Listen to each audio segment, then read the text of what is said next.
อย่างนี้บาดนี้ปลาลุงเอ้ยพูดพากันกินกระเล่มหลอดหนึ่ง3 คน4 คนกินทั้งแม่วะเลยเอาออกทงยางมันนะลูกน้องก็กัดเกียร์เลยเป็นขึ้นมากินนี่พอดีกายมาไอวินเนอร์ซื้อไอติมมาหลอดหนึ่งปลาลุงไงเนาะลุงอันนั้นเพิ่นซื้อให้ทำดอกค่ะกะจังเงาสั้นแม่ไม่ได้ซื้อให้กินดอกกระเล่มนะคอยอย่ากัดหลายเลยกัดน้อยๆกัดน้อยๆลูกละให้น้องเด้อพอเด้อไอ้นี่เด้อเป็นเด้อลูกเด้อน้องยังน้อยเด้อลูกเด้อน้องกินน้ำเด้อ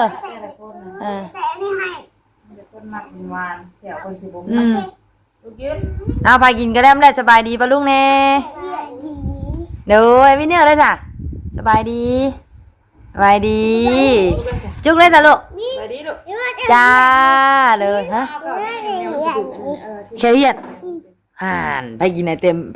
มในแค่เฮียนแม่นบอกแม่นบอกเตี่ยดินตัวเพิ่งนั้นมันใส่เสื้อไฟน่ะ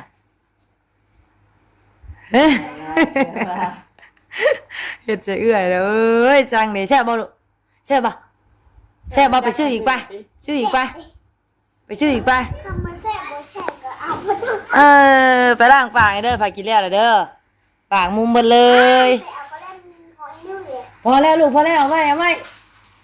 มันเย็นก่อนไปบอกน้องหน่อยลูกไว้มันเย็นก่อนสิดอกไปลักเปิดอะไรไว้มันเย็นก่อนบัดเมื่อจังเอาลูกเอ้ยตัวใหม่เด้บาดนี้ปลาลุงเอ้ยปู่เอายังเรียบบัดนี้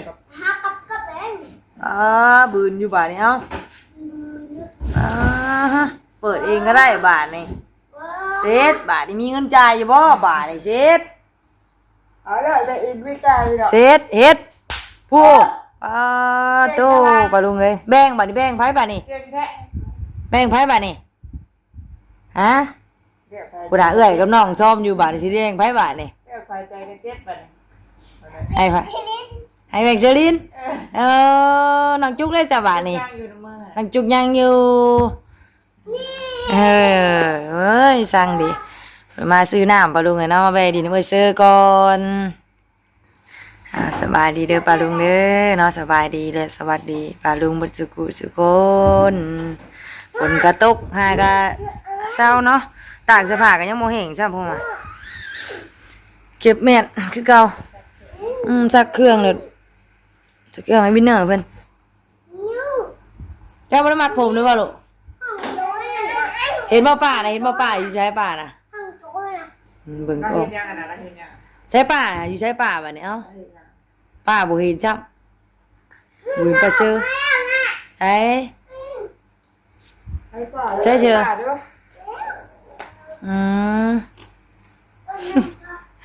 ว่าวส่งแดงเอ้ยคนขี้ดื้อเอ้ยสาดแหละไปเอามาหุ้งด้วยมาหุ้งใหม่แมงจุกปาดไว้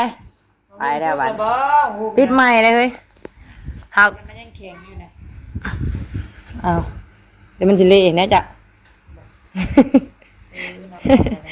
เน่าน้ำบ่เน่าน้ำเพื่องนึงเลยมีดมาปาดไปแล้วได้บาดนี่ปลาลุงเลยผู้ปลาลุงเนาะพาวินเนอร์เพิ่นขึ้นมาเอาน้ำเลยมาแวดินเอ้ยเชื่อก่อนดูว่าออกสิออกกันซื้อแม่มบัดฝนตกซับกันเลยซื้อกันสบายดีเด้อปลาลุงเด้อเนาะเริ่มพอเลอแหละได้บ่เฮ้ยบาดนี่ไปแล้วไปโคนป่าแล้วพวกเสือเอ้ยอีกแล้วเอาเอ้ยยังไม่ได้สงสัยได้ป่ะเอ้ยนะยังไม่ได้จ้างก่อนน้องไม่ใช่เสือวะไปลากมาหุ้มมาอีกแล้วลากมาอีกแล้วเป็นเม็ดอยู่นี่จัดการเลยโอ้แล้วเธอใครนี่เส้นวินของวินก็มี3 คนเดี๋ยวลูก3 คนนี่1 2 3 คนเลยใช่มาใครไปรับหุ้งเลยใครไปรับหุ้งมาว่านายดำไปเลยบ้านโอ้นายข้างแท้นี่เปื่อยอะไรจ้าน้ำนองบ้างว่านี่เพิ่งคือว่าเดียวก็ไปวินจอดรถกลางก่อนมันท่านได้แก่จังหวะอันไม่รับมันท่านสุขภาพเดี๋ยวเพื่อนมันกันสุขไปดีนางลงลูกนางลงเดี๋ยวเบิ่งคือยังแข็งอยู่ มันอยากเงาได้เพื่อนในดำพังน้อยเนาะในตัวแม่ใช่แต่ว่ามันเป็นมะคุ้งข้างเนาะป่ะเนาะเป็นมะคุ้งเงินเพิ่นไหวนะมันสิแบบว่ามันบ่อยากกรอบนะครับว่ามันจะเป็นแข็งๆไปเลยนะมึงแน่ โอ้แล้วในอันนุ่มมันได้นะสำหรับเพื่อนเนาะเสือเนาะแน่เสือนะลูกบินโอ้บ่ได้เบิ่งทางหนทางบ่แม่นบ่จ้ะเอาอย่างนี้เดี๋ยวแพ็คนึงนะกะวินเห็นแล้วมืออื่นอดเอาว่าวินว่ะฝนตกว่ะมายืมเนาะจุกเด้อ แก๊สนึงก็พอแล้ว ยืมไปแก๊สหนึ่งติ ไปแพ็คนึงแก๊สนึงเอาว่าซะ ยอมแล้วนะจุกเนาะ แม่ได้ดอกดำแพ็ค2แพ็ค3แพ็คยังอยู่แพ็คอันแพ็คหนึ่งนะ คือนี่ก็โต๊ะแห้งนะ แห้งอยู่บ่หึงเนาะ ว่าอื่นโต๊ะยาวได้เพิ่นว่าน่ะใช่ผู้ว่าสิโต๊ะยาวเลยน่ะ คันยืมเจ้าก็สิได้ออกคือเก่าแน่จ้ะ กับหน้านะ เออ กับหน้านี่ว่าโต๊ะกะยังบ่ถึงปานใดเพิ่นว่าโต๊ะเพิ่นปาดมันบ่ ปาดไปปาดมันโอ้เอาไว้ถึกป้านะป้ามึงนี่ลูกเสร็จเอ้ยจังเลยกินบ่วิน กินเสียอ้าวเพิ่นมาไงลุงตู่ใหญ่ซื้อกระแลมหายดอกนึงเลยก็มากิน 3-4 คน ลุงยัง ลุงใหญ่แหละตู่ใหญ่น่ะเราอยู่พ่อเราอยู่หั่นจีนนั่นแหละเอาบ่ครับเอาบ่เอาหยังเราอุ้มเพิ่นไปแล้วก็เอากระแลมแต่ถูกใจเนาะวินเนาะว่าแต่เก่าบ่ได้กินว่ะ บ่จับ พอแล้วลูกพอแล้วพอกินแน่จุกคือโหดร้ายแท้อุตส่าห์มาฝากแล้วก็แท็กซี่พากินอยู่หน้าก็แล้วเนาะ มาฝาก เนาะแท็กซี่พากินอยู่หน้าก็แล้วเนาะเอามันบวมข้างนึงได้ปะมึงกินมานะคันมาสุกลายกับบ่ได้แซ่บเลยนะ ต่อไปดูกันมั้ย วินอย่าดื้อเลยลูกแซ่บบ่ลูกแซ่บบ่จุกเอาไปแล้วเอาทั้งหัวได้ให้หมูกอะไรมีแต่สร้าง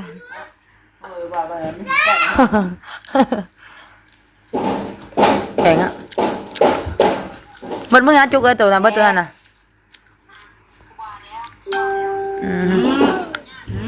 มาอะไรน่ะมาหลักลี่กินกระแลมปลาลุงเลยจูบรสจอดคนกีฬากินกระแลมนี่ปลาลุงเอาเบิ่งซอยแน่นี่น่ะ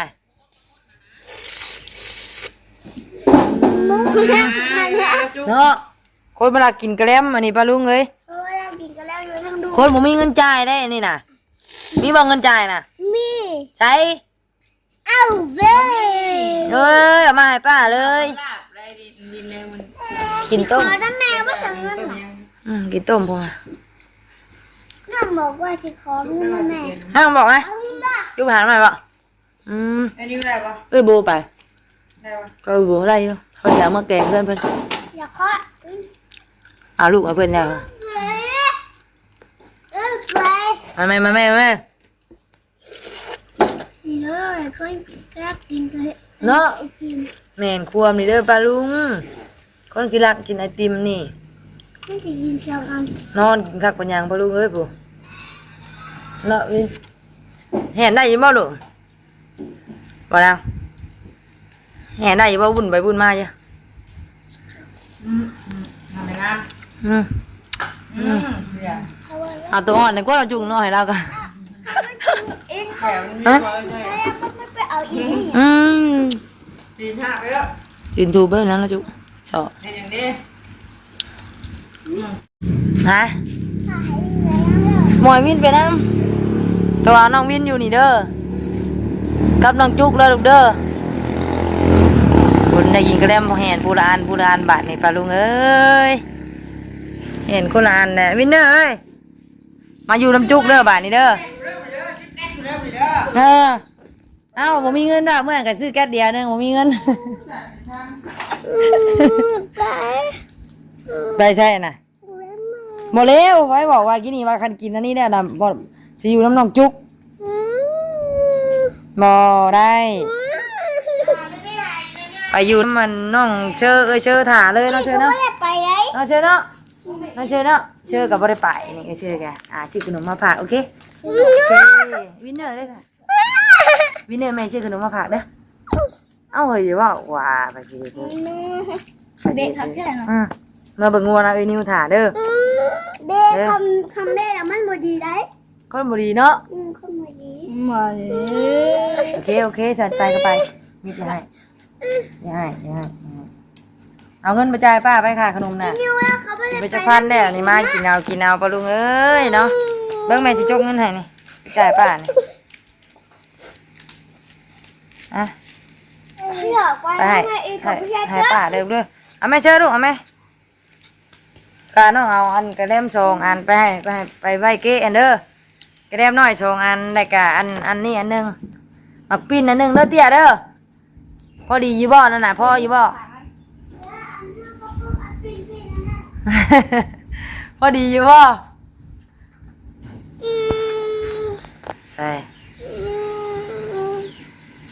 อยู่นี่ถ่าเด้อ วิทย์ว่าไปเร็ว ไปซื้อถ่าเด้อ ไปเร็ว นี่ซื้อแม่มาให้เด้อไปเสื้อมาเด้อเริ่มแค่ในแต่ว่ามันแดดออกแน่เนาะผมหันแบบฝนตกมาหน่อยนึงก็รู้ไหมมียังบาดมียังมันเปื้อนเลยดูพอน้ำจุกไปยังเด้เนี่ยจุกไฟน่ะไฟไปกินนี่นะประตูเราไม่ได้เปิดแต่เช้าพุ่นเบยเลยไม่ได้เปิดแต่เช้าพุ่นบ่ยังไม่ได้ออกไปทางไหนอยู่มาแม่ลูกมาแม่ฝนตกปะลุงเอ้ยข้าหนอว่าเมื่อกี้ว่าสีบออกก็ได้วันแมงจุกว่าไปก็ไปใช่เกิบแมงจุกผัดว่าแห้งมือแห้งว่าสันเนาะก็เลยยันว่าคนบ่มีนมกินใส่ไปฮัดส้นใส่ฮัดส้นนี่เอ้ยเอาอันนั้นให้แม่ตุ้ยแล้วลูกไปมึงให้ขึ้นก่อนป้าแต่คนที่บ่อยากไปนะอึบบ่ไปจะไปลุงไงเนาะบ๊ายบายชื่อขนมมาฝากเด้อน้องชื่อขนมมาฝากเด้อบายโอ้ไหนก็ชื่อน่ะชื่อจักควมใช่ไหมแจกมาน้ำจักเรือสิด้านล่มแล้ววะเปิดแหน่เปิดอะไรอยากไปน้ำปลาลุงเอ้ยสุดทางนี่ดิสุดทางนี่ก็หู้แล้วป่ะวินเนี่ย ต้องมาตลอดทางมาได้ไม่ได้ ได้นะ เป็นป้า ได้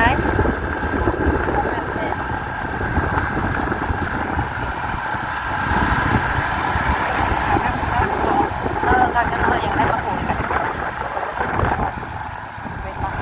เป็นร้อยไงบ้าง จะทำท่านยังไงวะเสร็จเบิ่งรูปมันโอ้โหอึ๊บอยู่น้ำจุกมาดิ หรือว่าไม่ใช่ยากินนุ่ม มีสองทางเลือกเหรอบ อยนุ่มกามีกี่ก้อนเด้อก านุ่มอัน มะลิ นุ่มดอกมะลิดิ พูดป้าเลย เฮ็ดทางปลาดุงเอ้ยคือไก่ที่นอนแล้วดิ พูดกับพี่รถใหญ่เขายังบ่กล้าออก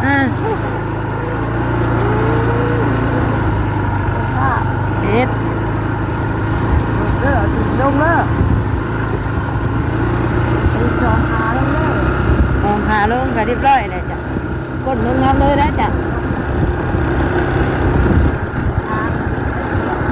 อึ๊บ ไอ้ตัว กันมั่งตัวนี้ราคาอยู่ ขาเลย แล้วตัวข้างในก็มีแซกอีกเลยกลางอะ แต่กลัวอ่ะกลัวเนาะ โอ้สิแล้วน้องมินเนี่ย นอนแล้ว นอนเลยแม่นะยังไม่นอนเลยมันนี่นะ อันเอาน้องอีว่านอนกะเพิ่นนั่นจะปอกปอกแป๊กอยู่ยังเห็นอย่างบ่นอนบ่ได้กะขึ้นไปหาไปอยู่เทิงเทียงบัดนี้นะ ไม่จ้างว่าอยู่กับไม่ เอาโบเพิ่นจะเมื่อเก่งติ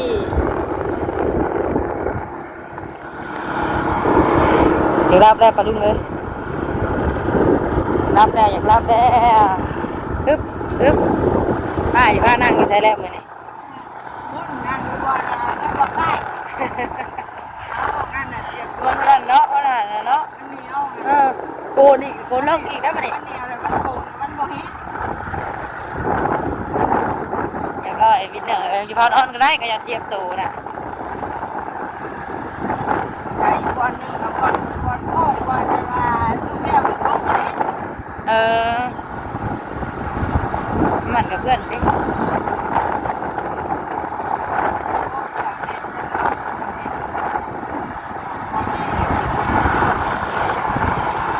รับเด้อจะรับเด้อนี่แหละวินเนอร์รับหรือยังไปนั้นหมั่งเนาะแสดงว่าผลกี่ดีบ่ฮอดไป ฮอดกับบ่ได้นั่นมันบ่ได้ว่ามันบ่ได้นั่น บ่แห้งอยู่ดิ ทีนึงนี่แหละ เห็นไหม นาที ผู้ชมสิฮอดหรือยังกินก็บ่ได้เห็นเลยนะ พอมันตกลงมากับตีซึมลง ไปน้ำโหดไม่เอกสินะกินนี่ได้แล้วบ่ได้แล้วบ่วินเนอร์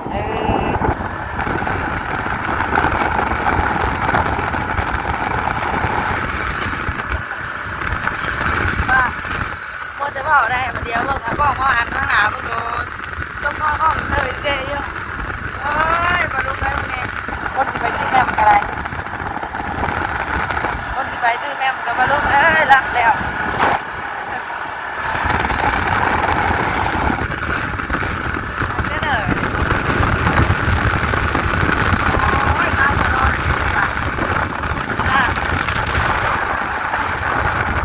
ออกมายังบ่ฮอดอาณาใส่อยู่กับลุงเลยรับปุ๋ยแล้วออกมายังบ่วินฮอดบ้านอึ๊บ มาแล้ว รับเรียบร้อยไปเลยรับมีขวดไปอยู่แล้วก่อนเนี่ย